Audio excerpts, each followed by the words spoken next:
ជំរាបសួរបងប្អូនបងប្អូនទាំងអស់គ្នាសម្រាប់វីដេអូថ្ងៃនេះនឹងខ្ញុំសូមមកបង្ហាញជូនបងប្អូនអំពីឈុតប្រព័ន្ធម៉ាស៊ីនផលិតទឹកពិសាបរិសុទ្ធចានេះគឺជាតួប្រព័ន្ធម៉ាស៊ីនផលិតទឹកពិសាបរិសុទ្ធដែលមានຂະຫນាត3ប៉ុនលីត្រក្នុង1ម៉ោងបងប្អូនហើយឈុតនេះយើងរៀបចំប្រភេទឈុតធុងចម្រោះអ៊ីណុកចំនួន4ធុង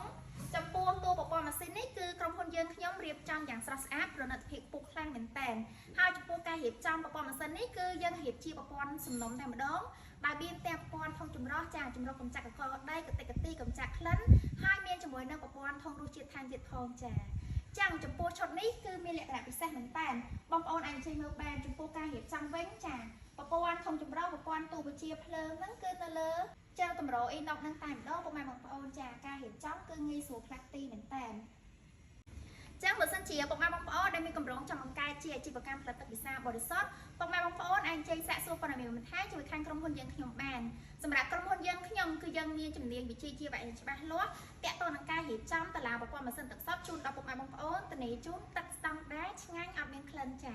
ដូច្នេះសម្រាប់បងប្អូនមានតម្រូវការចង់បើកជាអាជីវកម្មផលិតទឹកពិសាបរិសុទ្ធអាជីវកម្មខ្នាតតូចខ្នាតធំបងប្អូនអាចចេញសាកសួរព័ត៌មានបន្ថែមជាមួយខាងក្រុមហ៊ុនយើងខ្ញុំបាន